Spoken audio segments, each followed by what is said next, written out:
Welcome everyone. I hope everyone is able to hear me clearly. My name is Sugi Narayana. I work as a principal technologist with Informatica Customer Success. In today's webinar, we will discuss about enterprise data catalog architecture. Agenda for today's session, let's deep dive into EDC technical architecture. Briefly talk about some of the deployment options available on top of Hadoop. We'll also go through some of the security considerations with EDC, discuss about high availability options available in the product.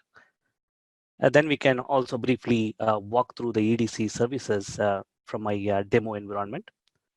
Then we can open the floor to any questions.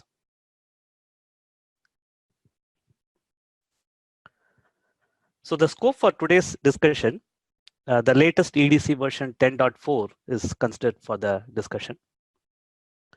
But the architecture is pretty similar to the current version and the previous versions, not much of a change. So you don't have to worry too much about that.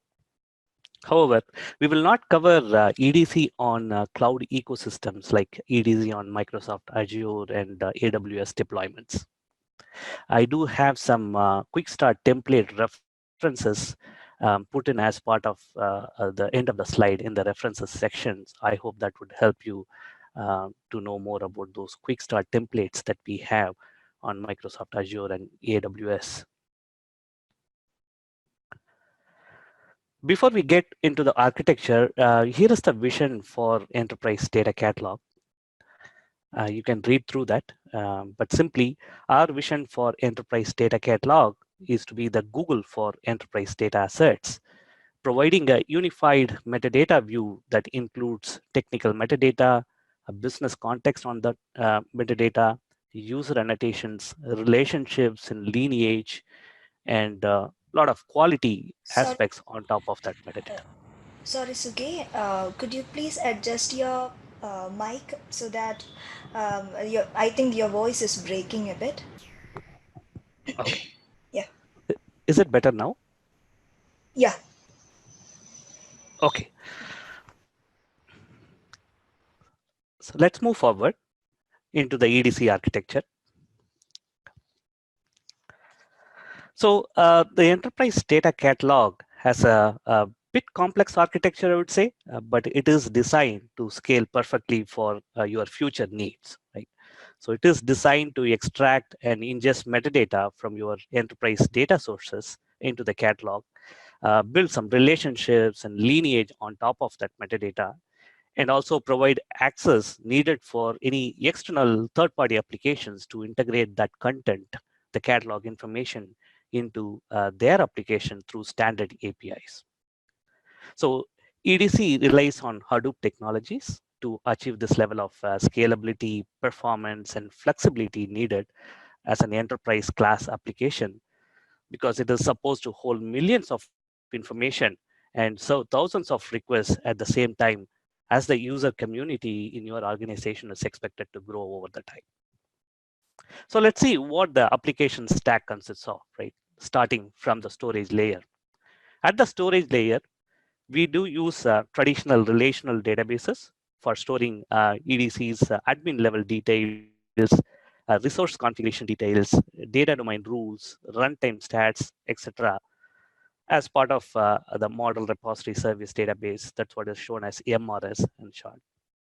We also have a profiling warehouse that uses relational database to store the profiling results temporarily. On the other side, you can see EDC uses the Hadoop cluster, especially HDFS, to store all the metadata that is scanned from enterprise data sources. And we also use HBase, which is sitting on top of HDFS and providing the columnar storage and easy access to that metadata pulled into that catalog. HBase also acts as the storage backend for a Janus graph, a graph database that we use internally to store the knowledge graph, basically the enterprise knowledge graph, connecting all the data sets, that lineage, relationship between them, etc., in the form of a knowledge graph. And that is stored in Janus graph, and the backend for that storage is HBase.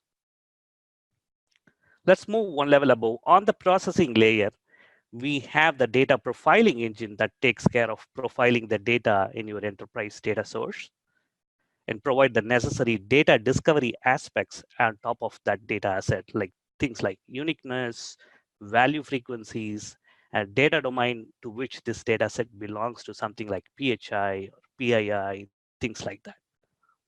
On the other side, you can see we are leveraging the power of Hadoop distributed computing with high performance engines like Spark for processing that ingestion of scanned metadata from various sources into HBase backed by HDFS.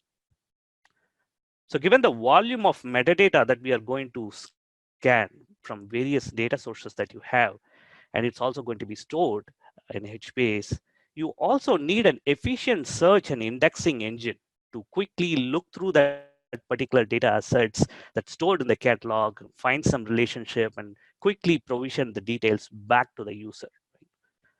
And that's where you need to have a very good search engine. And we use Solar for that, which is very famous for its rich search and real-time indexing capabilities. Now getting to the other layer on the top, services layer. There are some internal services that catalog application uses for various purposes, right? Internally for search, lineage, showing the relationship based on whatever the assets that's fetched from the catalog, showing the upstream, downstream lineage, relationship, data domain, all those things, right? There is also job management and scheduler services to schedule and monitor the scan jobs that you are kicking off through the catalog administrator. And evaluation service helps with maintaining the status of the metadata. Right. On the other side, we have scanner plugins. These are the scanner plugins that we provide, one for each of the data source that we say is supported for scanning. And that helps in scanning different data sources metadata. So that's about that scanner plugins. And we also have inference analyzers, which basically take care of discovering the similarity across the data assets that's stored in the catalog, and basically helping to derive new facts based on existing facts in the catalog. Something like it might find some similar columns in other data sources that's scanned into the catalog, and it might help associate the same data domain back to that particular data asset as well. Profiling plugin is there, like to initiate the data profiling task submitted to the data profiling engine in the processing layer. And we have the ingestion service plugin to work with the Spark ingestion service, and that helps to ingest the metadata to HBase. So on top of all these layers, like I already mentioned, we provide a rich set of REST APIs, which can be consumed by your third-party applications for integrating this catalog contents as part of that particular application. So these REST APIs are also used by our own UIs that we expose, something like the catalog UI, the catalog administrator UI. We are internally using these REST APIs as part of the web application that we provision also. Okay, let's move on. Let's talk about the deployment options on Hadoop. I think in the previous slide, we briefly talked about the Hadoop services need as part of enterprise data catalog, right? So we support a couple of options for deploying the Hadoop services required in a Hadoop cluster, right? One option is through your existing Hadoop cluster. So if your organization is a heavy user of Hadoop cluster, and if you have any of the supported distributions mentioned out here, like Cloudera, Hortonworks, Azure HD Insight, then you can choose to use your own existing cluster and let EDC deploy its own services, the HBase, Solar, and Spark ingestion service that I talked about in the previous slide. So those will get deployed as Eon applications into your cluster. And that is the existing cluster option. The other option is the embedded cluster option. In this option, Informatica bundles a Hortonworks cluster that we OEM within our product. All you need to do is to just provision the machines, the hardware resources, to host that Hadoop cluster, and the rest is taken care by Informatica.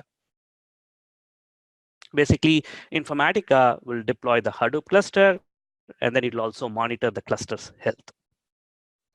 So once that embedded Hadoop cluster is up and running, the same set of services that we talked about in the previous slide, the Solar, HBase, and Spark ingestion service, they will be deployed into this embedded cluster as Yarn applications, and they will be up and running. I hope you got the differences here. Let's move on. Let's see the EDC deployment, high-level deployment architecture in a EDC with an embedded cluster mode, right? With an embedded cluster option. Here you can see an Informatica domain with a couple of nodes. One node dedicated for the infrastructure metadata processing, and the other node shows up as profiling node, and that's part of the Informatica domain by itself. And profiling is a heavy duty work, right? So that works with data to understand some of the data discovery insights, quality insights like value frequencies, uniqueness, data domain, and all those stuff, right? So it's usually a heavy duty task. So it's always recommended to host the profiling part in a separate node. That's where your data profiling engine, which is a data integration service in Informatica terminology, that's the service that you will be creating. And I will discuss about that in the later slide also. So that's where the profiling engine is recommended to be a separate node here.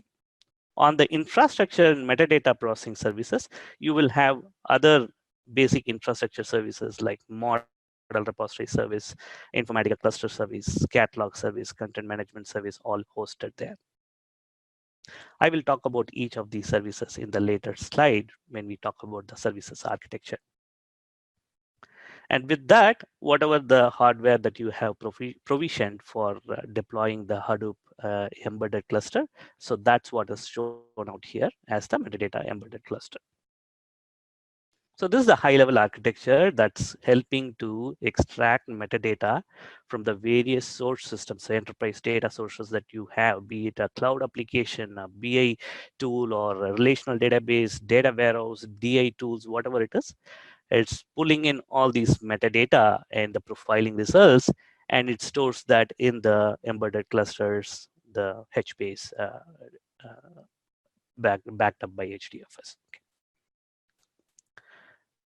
And there could be cases that you have your own existing Hadoop cluster wherein you have some Hive tables to be scanned or HDFS to be scanned. You can still scan them. And there is an option to push down that profiling job to that cluster for faster performance using high performance engines like Spark or Blaze as the processing engine. Blaze is our Informatica proprietary processing engine in the Hadoop distributed computing environment that has been there in the previous versions too. But Spark for profiling is available starting from the latest version 10.4 onwards. Right?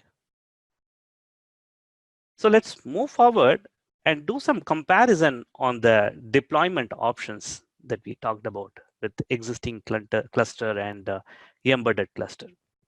What's the pros and cons of it, right?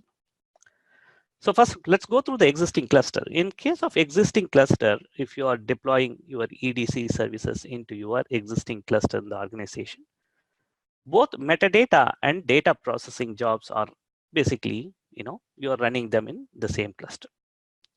And you also need to make sure that you are using a supported distribution as well as supported version of that distribution. Basically the Cloudera, Hortonworks, HD Insights, and the versions. You need to cross-check that in the product availability matrix that we provide and make sure that it is compatible.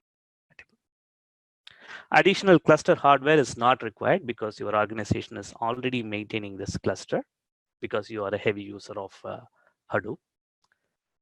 And it is recommended for customers who are planning to have all data processing in just one cluster itself. Let's get to the embedded cluster aspect. EDC jobs will not compete for the same resources as data processing jobs, which enables metadata process isolation, which is a key aspect here for an optimized performance, because you are not going to compete with the data processing cluster. You are keeping the metadata processing in a separate environment within our embedded cluster, and that will help you with a lot of optimization and also in terms of maintenance, right? So you don't have to worry about any dependency on existing cluster upgrades. Maybe you still have a Cloudera environment, but that you need to upgrade to the latest and greatest on the Cloudera side to avail some features as part of your data processing jobs. And if that version is not supported by EDC, then you are in a locked situation. So there is no such dependency if you are using the embedded cluster, because we bundle that Hortonworks cluster, and it is totally managed by the enterprise data catalog by itself. Additional cluster hardware is required, of course, you understand that, and recommended for customers looking for isolated environment with optimized performance.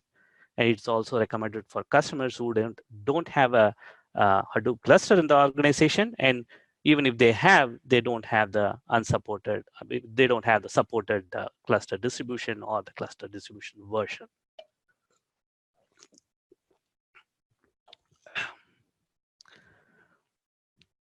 All right. So let's deep dive into the EDC services architecture. Let me stop up to this and see, I'll explain you from here basically. So EDC services reside in a central administrative unit called Informatica domain. So Informatica domain is a collection of nodes and services, and basically follows the standard service-oriented architecture. So in here, you can consider the infrastructure server as one of the nodes in the domain, profiling server as another node in the domain. So one Informatica domain with two nodes participating as part of the domain. On the rightmost, you can see a domain database stores the information about the domain in a traditional relational database. It can be Oracle DB2 or any other supported relational database, which is listed out in the product availability matrix. And within the Informatica domain, so once you create the domain, you log into the admin console, and you can go for creating the model repository service, which is there on the infrastructure server. And model repository service primarily stores the resource configuration and the data domain information, runtime statistics, etc., into the model repository database, which is another relational database. You can see that MRS on the rightmost side.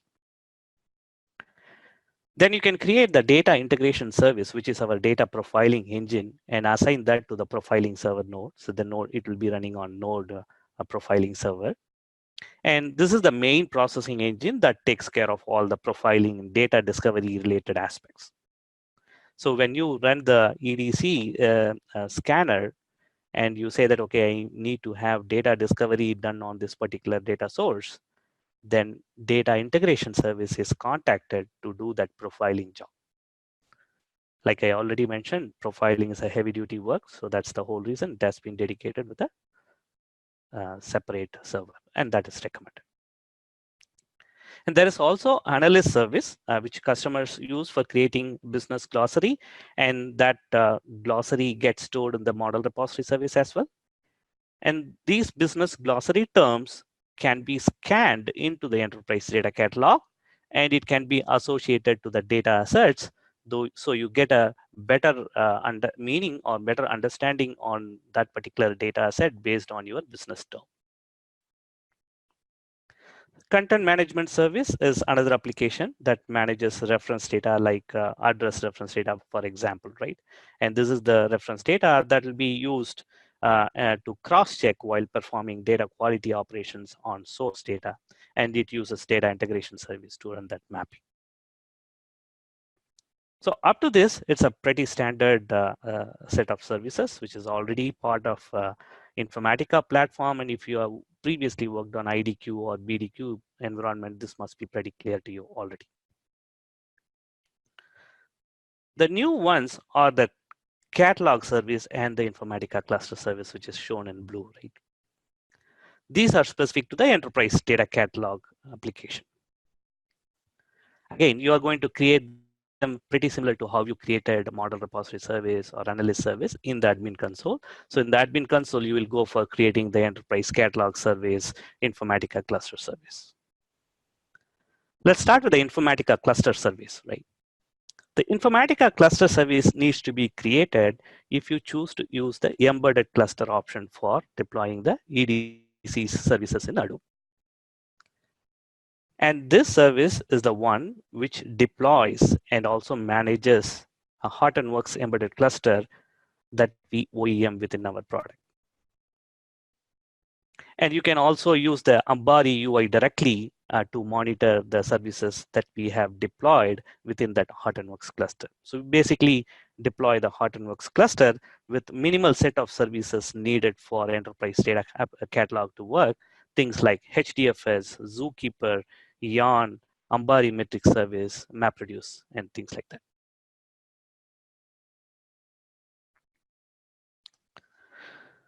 Once you have that embedded Hadoop cluster made available, once this is up and running, then you can go for starting the enterprise data catalog service.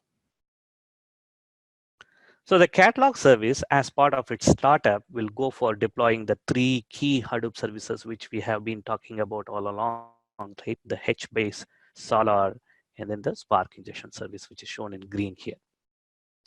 And Solar and HBase both are deployed using Apache Slider. And Slider is an open source application that helps to deploy distributed applications in a Yarn-based Hadoop cluster. And we use that for deploying HBase and Solar. And Spark ingestion service, we can discuss about that later. So these are our own services that will be deployed regardless of whether you use embedded cluster or existing cluster in your own organization. So these services will be deployed. And you can also see the scanner jobs, which are submitted as batch jobs, and they get deployed as scanner applications. And they are responsible for extracting the metadata from the data source. So if you take a look from right to left on this one, like from starting from that scanner all the way to the Solar. So scanners are the Yarn applications launched as batch jobs to extract the metadata, profiling results, and move the results to the staging area in HBase. And the staging area is also called as commit store, which we can take a look later also. Once that is staged, the Spark ingestion service, this one, it picks up from the staging area, applies the required transformation, and then it goes in for updating the graph database on HBase, and also it updates Solar for the indexes. Now you know HBase is the key service which basically manages and provides a storage capability on top of HDFS for all the metadata that is from various sources that is scanned. In Solar, we already saw that, and that is the engine that we use for indexing and searching capabilities. So I also want to talk about that UI that is exposed here, right? The two UI and the blue box, the enterprise data catalog user interface and catalog administrator, right? So the enterprise data catalog user interface, so this is the one which you are saying about the Google-like interface for searching your data assets. And that's where you will be getting into search the data assets and see all the enrichments on top of it. And catalog administrator is the another UI, basically the admin UI. Basically, your enterprise data catalog administrator can go in and create the scanners corresponding to the enterprise data source that he wants to scan. And he can also kick off the scanner so it runs, and he can monitor the job execution on all those stuff.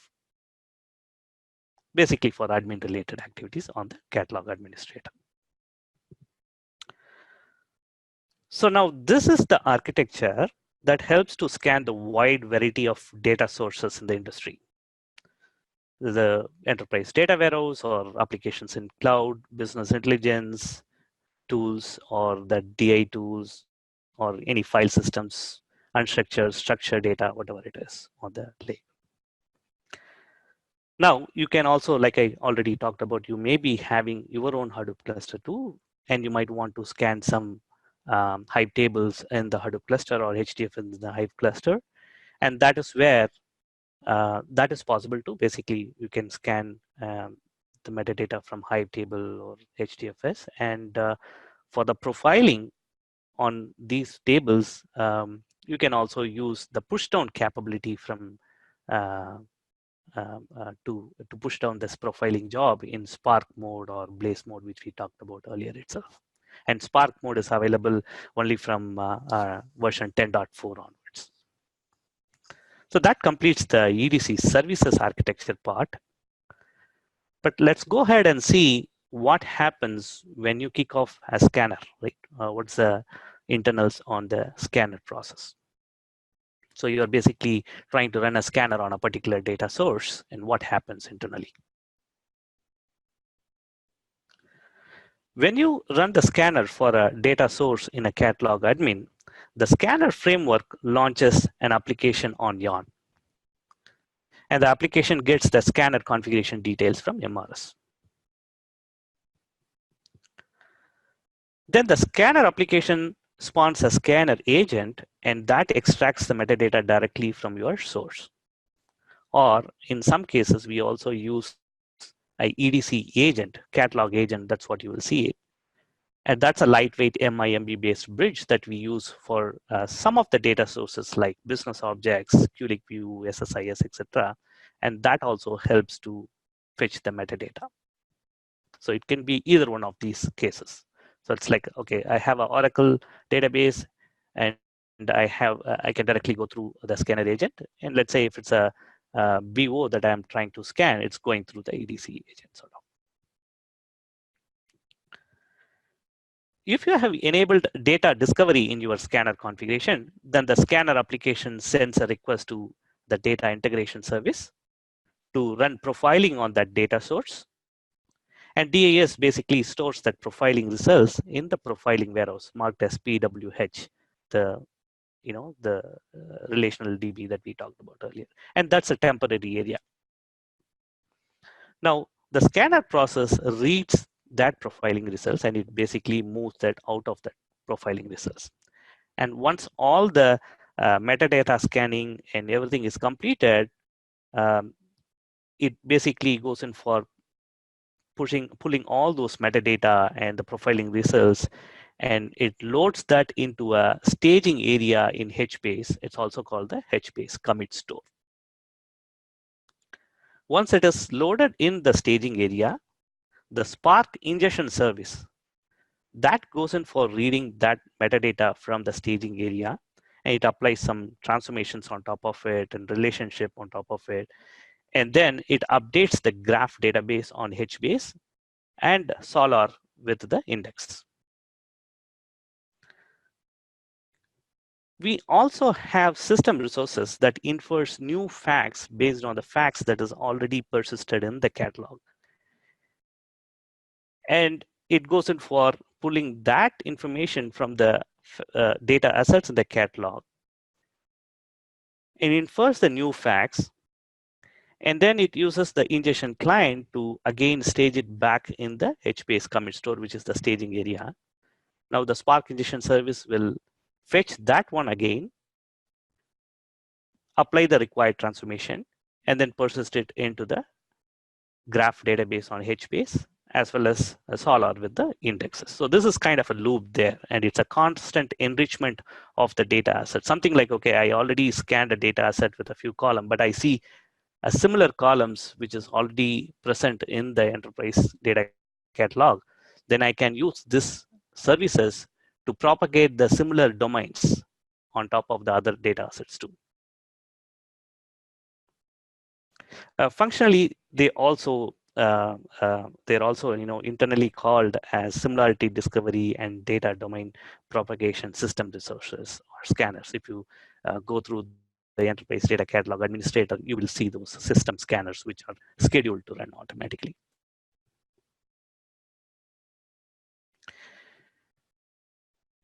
Let's move on.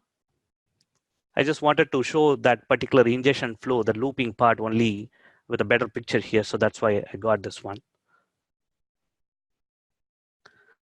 So as you can see, scanners are publishing the metadata and profiling results in XDoc format in the HBase commit store, which I already mentioned. That's the staging area within HBase.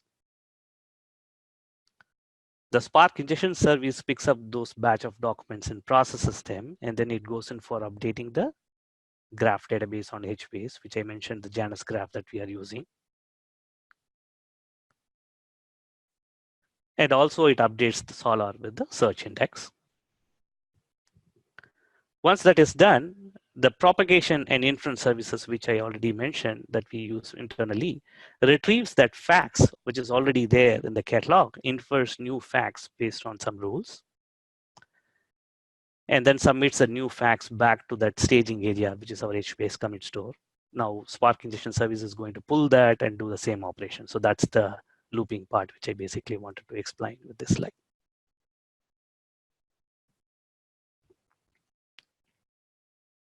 I hope that part is clear. So let's dive into the embedded cluster internals. So I already mentioned that as part of embedded cluster option, as part of embedded cluster option, we bundle our own cluster, basically the Hortonworks cluster that we OEM within our product, right? So let's see what happens internally at the time of deployment and runtime when we are using the embedded cluster as an option. Here you can see that Informatica cluster service. So you might be seeing as Informatica Hadoop service. It's the same thing, Informatica cluster service, which I already talked about in the services architecture that you will be creating. So Informatica cluster service is deploying an embedded Hadoop cluster, basically the Hortonworks cluster, in a 3-node environment. You can see HTTP1, HTTP2, and HTTP3 are the 3 nodes. You can designate one of the nodes as the gateway node in the cluster. So you can see HTTP1 is designated as the gateway node for the cluster. So the Informatica cluster service, which you have created in the admin console, it takes care of starting the Hadoop services by communicating through the gateway node. It does a passwordless SSH to the gateway node, and then it issues the command to run. Then the gateway node sends the same commands or whatever the commands it needs to send, similarly through passwordless SSH to other worker nodes. And sometimes the gateway node by itself will act as a worker node also. So that is the whole reason you see a small looping there, which basically says that it will try to do a passwordless SSH to itself to submit that command and act as a worker node at times.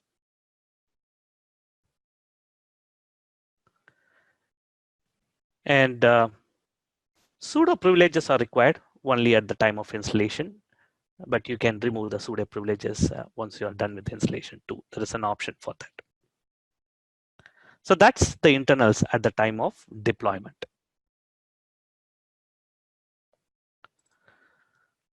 Let's move forward and see what happens at runtime. So at runtime, so the Informatica cluster service, like I already mentioned, it has the ability to stop the Hadoop services, and it uses the Ambari REST API. And it also monitors the health of the Hadoop services using the same REST API.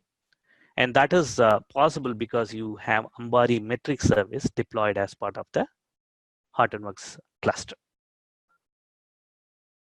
So that's how it basically gets to manage the Hadoop cluster, monitor it, and also receive some health statistics through the Ambari metric service.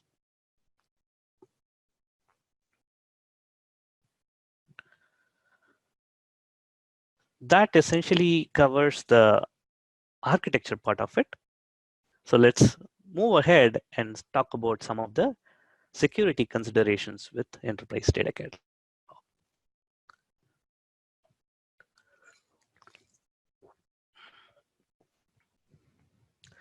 So security is a crucial piece, right?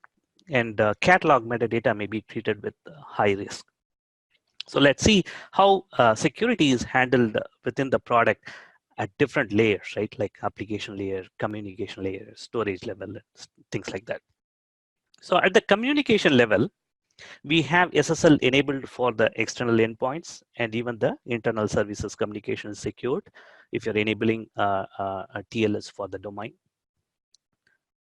At the storage level, the data at rest that we are storing, right? We are extracting and storing in HDFS, that is AES 128 encrypted. And we are also having AES 256 as part of our roadmap to be supported for that encryption. We can also enable Kerberos to secure HDFS and Solar access.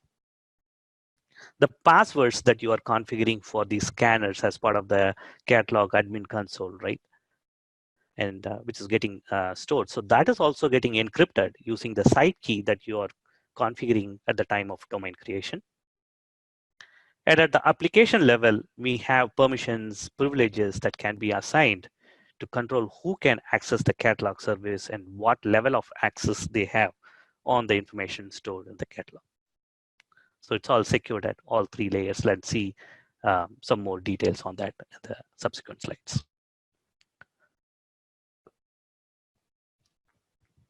So this slide I put basically to show that the internal protocols used by each of the services and how they are secured using SSL enabled on top of HTTP based communication, or it's an RPC communication, it's all secured. The SSL key stores for all the services that's being used and that can be configured is all listed on the top rightmost corner. And like I already mentioned, once the domain is TLS enabled, all the internal services communication is secured automatically, SSL enabled basically. And beep is basically the block exchange extensible protocol that we use internally for all our communications between Informatica service applications. And that is secured as well once you enable the TLS on top. On the left hand side, it shows all the UIs that are exposed, like including the admin console, everything. And you can see that once you enable the HTTPS, it's all secured and the port is all different, right? Corresponding to the HTTPS port.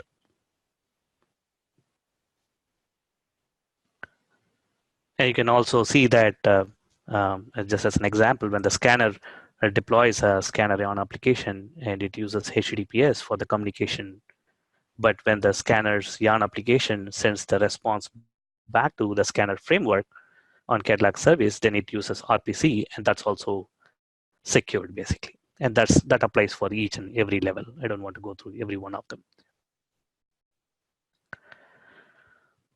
So moving on, and let's talk about the EDC security with Kerberos enabled, right?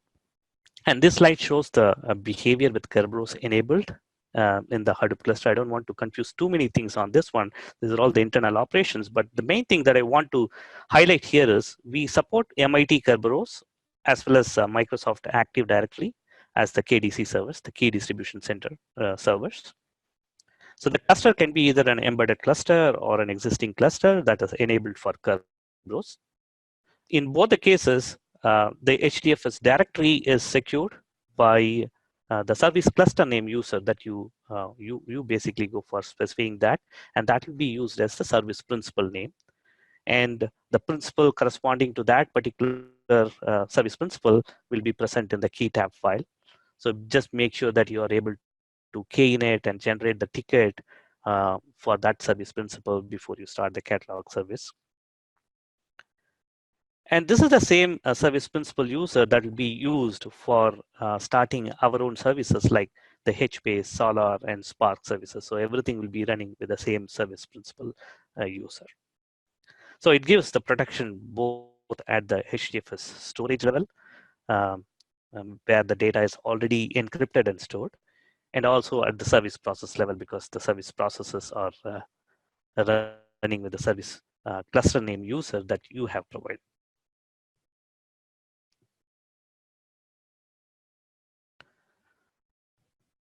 And this highlights the security behavior with Kerberos.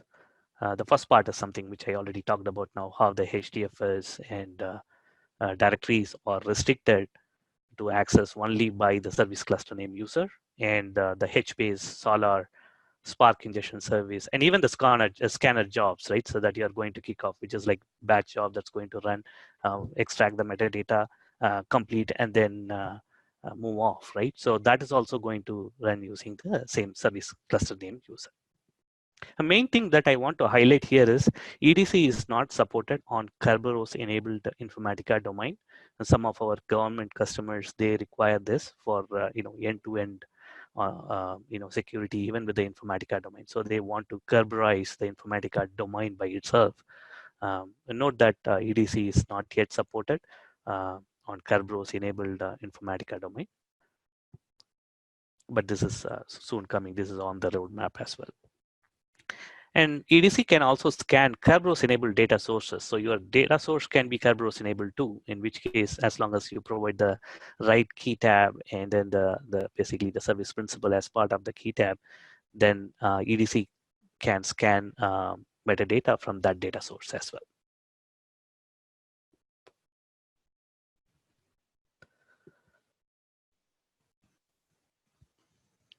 Moving on. So this is the application level of security that I already talked about, that like the privileges and permissions that can be assigned. Enterprise Data Catalog Service access privileges can be controlled within the admin console. And you can also control the privileges on the individual resources at the catalog admin page. Even the REST API, that access can also be controlled. On the permission side, again, you have the ability to assign the permissions at the resource level, whether you want to give read-only or read-write, the different types of permissions, and also some granularity down to the object type is possible for RDBMS. And you can see more information about how you can assign these permissions and privileges as part of the documentation itself. But I just wanted to highlight that to show the application level of security as well. And that covers the security aspects of EDC. And let's dive into the high availability, how high availability is taken care within Enterprise Data Catalog.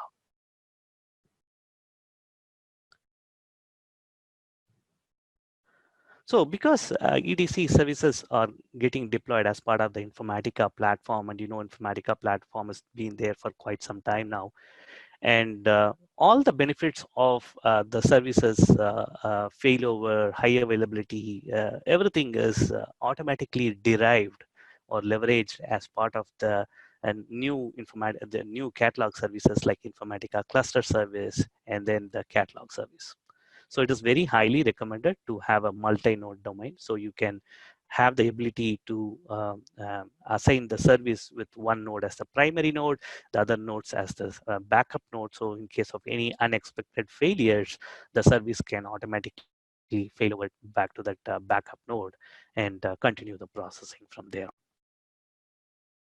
And it also helps with that kind of the load balancing at the resources on each of these machines level. So you have the ability to segregate the infrastructure and profiling services that we talked about across the machines that's participating in the Informatica domain.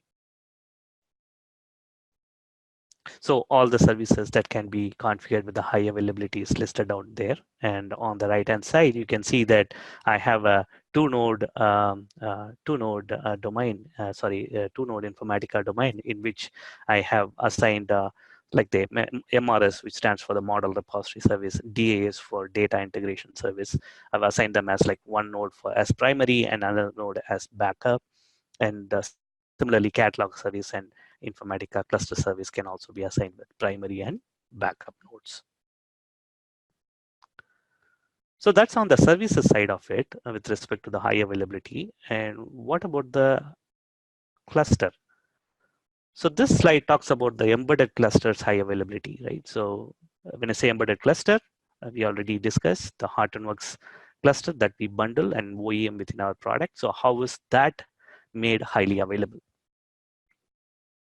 So like I mentioned, when you are creating the embedded cluster using Informatica Cluster Service, you are provisioning the machines, right? Please make sure that you are provisioning 3 or more nodes for that particular Hadoop cluster if you want high availability to be automatically configured. So when you do that, a zookeeper is deployed on all 3 nodes. And I'm assuming only 3 nodes you have provisioned as part of the embedded cluster deployment. And HDFS is set up with name node HA, and replication factor will be defaulted to 3. And resource manager HA will be configured as well.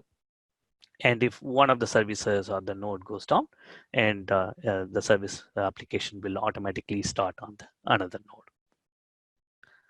But please be aware of this known limitation. Ambari server is a single point of failure. And this is not a caveat from Informatica side. It's basically a limitation still there with the latest version.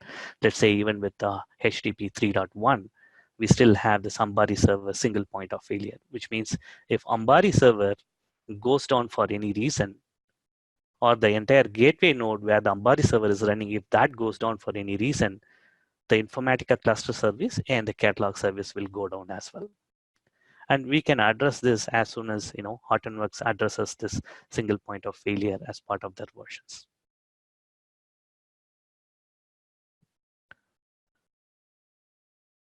And that covers the high availability aspect on EDC side. So let's go through, walk through some of the EDC services from my demo environment, right? So like I mentioned, mine is a demo environment. I have cluttered everything in just one single node, which is really not the best practice. But I just want to showcase the services to you. So that is the reason, I have I call this as a demo node, and I want to show the services that is running, right?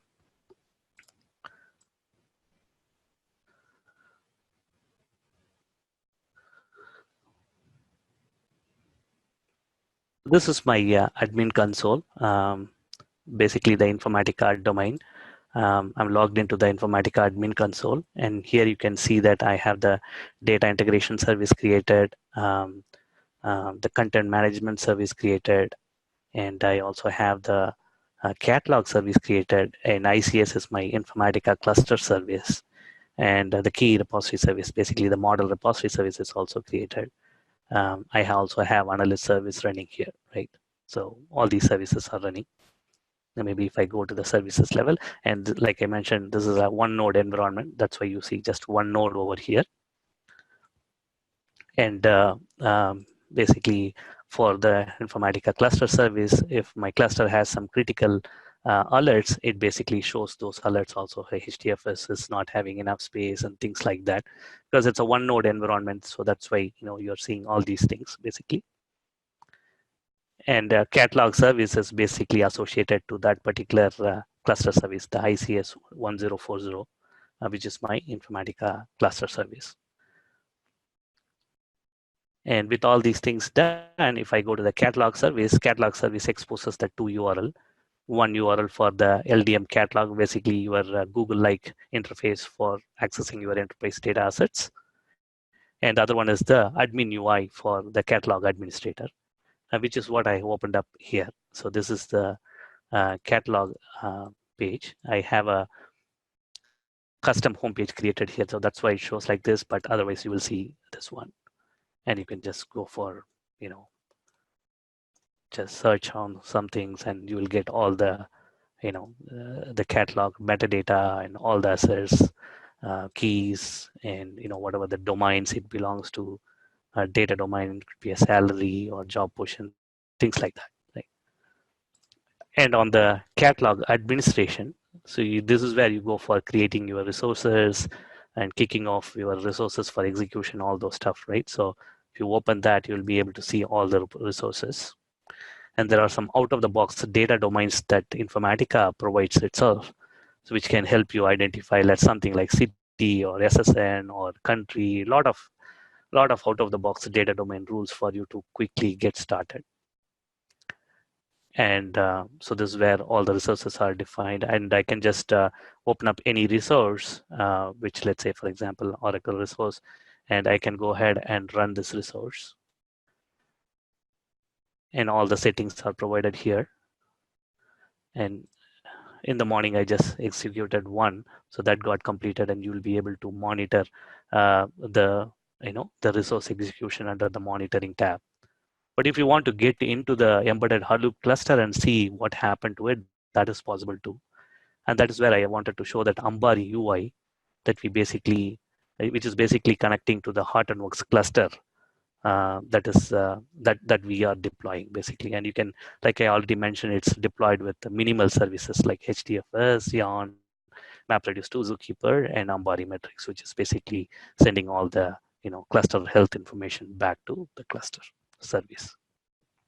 And if you just go to this Yarn and try to open up the Yarn Resource Manager UI basically, and you can see that the Resource Manager UI comes up as well.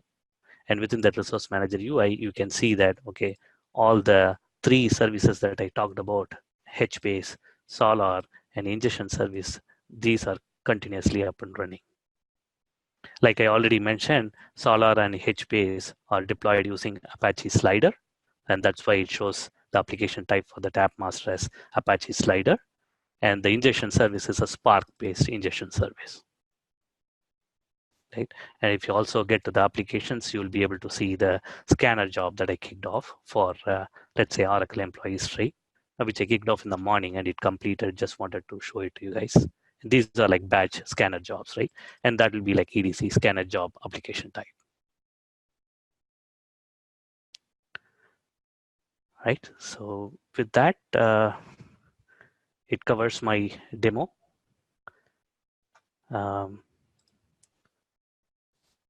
Any questions? So Sugi, we have the panelists have answered most of the questions. So we have one open question here by Dorian. Is it preferred to customize metadata nomenclature after imported to EDC or in Axon via an administrator account? Axon versus EDC, basically EDC is maintaining the scanning the physical data model, and it is basically going through your the data assets, the tables or columns in your physical data model, and then it stores that and catalogs that within EDC. But with respect to Axon, it is basically the conceptual model, the logical model that you basically want to govern only the specific set of data, not everything from the physical metadata, right?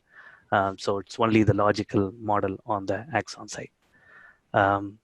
With that, I will also try to answer that question with additional details. Maybe I'll take that up later, but I just want to give that high level difference between the EDC part of it versus the Axon part of it. Okay. Next question from Aditya. In our organization, Kerberos is not a natively provided or supported authentication mechanism. We only support MapR SASL through the MapR client and MapR tickets. Can you clarify, will the MapR tickets be supported? I think we already talked about the supported Hadoop distributions, right? Basically, Mapper is not listed as one of the supported Hadoop distribution. We support that Cloudera, Hortonworks, and HD Insight. But for this case, maybe we can check back with PMs for any roadmap on that one. But right now, I do not see that in the distribution, supported distribution. Okay. Another question from Mallikarjuna. Can we encrypt or mask the data on specific columns by any chance?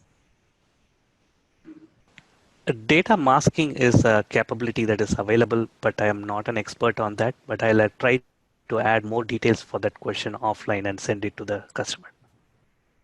Okay. Another question from Deepak. Is there any plan to provide embedded cluster for Informatica data engineering product? I don't think that is there for the current platform, but what we can, the option that we can think about is the cloud data integration elastic, wherein we spin off the Spark cluster and get the data integration jobs executed in that Spark cluster, and send the results back to you. So that's on the cloud basically. It's data integration elastic. That's what we call. On the other side, I also want to point about ephemeral clusters as an option in the data engineering space. Basically, what it will do is it will take your mapping and spin off, let's say, AWS EMR cluster, execute that mapping over there in the push down environment, get the job done, and shut down that cluster, right? So that way, you don't have to have that cluster up and running all the time, but your job gets done using the ephemeral clusters. So those two options are something that I can think of, but we as Informatica is not providing any embedded cluster kind of option in data engineering space for the data processing task. Okay. Another question from Lynch. Is there an underlying metadata model you have for the metadata itself you can share with us or explain to us? Maybe we can take that question offline, and I'll be able to share that meta model later with the customer. Okay. Next question from Santosh. Can EDC discover relationship from existing data model? Absolutely, it should be possible. I mean, that's where I was talking about that inference analyzers and all those stuff. If your existing data model is already cataloged into EDC, and we should be able to get the relationship to the data domains based on getting the new facts based on the existing facts. Okay. Um, so another question from Ina. In version 10.2.2, we do not have term association task. It is provided with hotfix version, which we do not install yet, but still we can see some term recommendations in catalog. What's the point of term association task then? We will have to take this up offline. Yeah, I'll take this offline and then answer that question. Yeah. Okay. We're more focused on 10.4. Maybe I would definitely recommend for upgrade to the latest 10.4 versions. But let's go a little deep into the customer's question and then try to analyze, and we'll communicate with them. Okay. Another question from Lynch. At its most basic, for instance, the FOAF, friend of a friend, is person knows person. Is there something as basic for the metadata structures you are creating, revealing, and performing inferences on? That is correct. Yeah. So I think the similarity algorithms, whatever we do internally, it will take care of the CLAR-based engine that we use for identifying all the similarity. It will basically take care of that. So the friend of a friend, I also think of it something like um, um, uh, a different type of domain. I don't remember on top of my head, but the Clar UI will take care of all those things. Okay. So since we are running short of time, we'll just take up just two questions. One from Mita. I have part files generated via Spark processing and stored on S3. I want to scan these files using EDC, but unfortunately it doesn't allow me to enrich the column information. I get file metadata as column 1, column 2. I want some automation to map it with available schema details like customer ID instead of column 1. Is it possible to achieve it via custom resources? Custom resources, yeah, you can do whatever the possible things that you want to do on this on that data source. But since we are already supporting S3SS scanner, I would definitely recommend raising a support ticket, and maybe there will be a starting point to see whether it is something to be enhanced or if there is anything bug over there. Okay. Another question from Dan. The last question. In Catalog Administrator Manage Security, you have the option to set default permissions. But after setting the default, if you access a user or group for which you previous set a default, those default settings don't display. How can you then understand what default settings are already in place for a user or group? Again, this has to be taken through support to see like if there is any enhancement that can be done on that. But valid question. but it has to go through support to see like if that gets tracked as a enhancement, or if there is any bug fix that can be provided immediately, right? If it turns out to be a bug. So I would definitely recommend support on that, support ticket on that too. Okay.